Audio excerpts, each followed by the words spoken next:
I'm joined by Lee Howell, Senior Director at the World Economic Forum. Lee, we're looking ahead to the annual meeting of the new champions in Dalian. The theme of the meeting is relaunching growth. How apt is that theme? Well, I think it's very apt. In fact, we're at a point in time where we know that the governments have coalesced around the financial crisis, and a number of monetary interventions at an enormous historic scale have taken place. We know that there have been massive amounts of new spending in terms of fiscal stimulus packages in many of the major economies around the world. So we're at this stage, I think, where we need to look at what is that growth going to look like? Are we seeing the new shoots?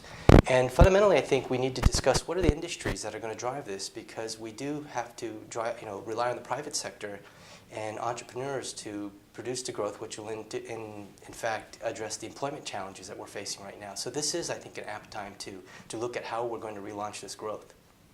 Now, how is that reflected in the program for Dalian?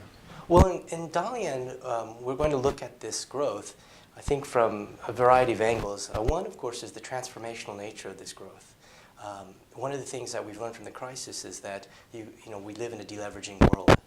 There was too much debt in the last decade, and in the future we know that the companies and economies will have to grow by managing that debt. So we need to look at what the business models will be like in this deleveraging world. Another element is that there are other global issues impacting the future trajectory of growth, particularly around the environment. Climate change will require us to really think of sustainability and new ways of approaching green growth. And so the program in Dalian will also examine the opportunities linked to that, not just from a risk management perspective, but really understand how this new focus on climate change and green returns will really lead to new industries, the deployment of new technologies, and how that will actually help in terms of the global growth. Another element I think we need to think about is new patterns of behavior. We know that the global growth in the past decade has been really driven by consumption, particularly in North America, and more specifically American consumers. Assuming that the American consumer is going to save a bit more, I think their expectations are that other parts of the world, particularly Asia, will have to drive much of the future global growth through consumption there. But yet again, we need to look at that from the perspective of sustainability. So we'll look at Asia's future development model as well. And lastly, we will have a hard look at really addressing a lot of the social issues that are arriving or are emerging, in part because of the severity of this global recession. I think that those are, and among other issues, are what we extend to tackle with the program. And finally, how much do you think can be achieved in 3 days?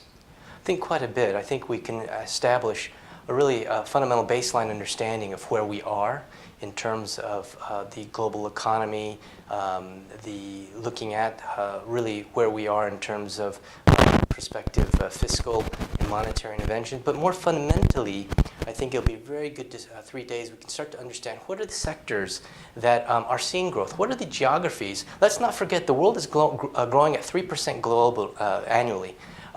That's not a recession in the strict sort of economic terms, but we do understand and appreciate that parts of the world, particularly the advanced economies, have seen a real drop in GDP.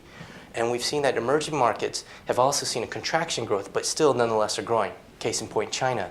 So we hope in the 3 days to really understand specifically what are the industries that are still thriving in this environment, what are the geographies that are driving some of the future growth, and obviously we're going to have some of the most dynamic entrepreneurs, particularly from our global growth companies, as well as tech pioneers.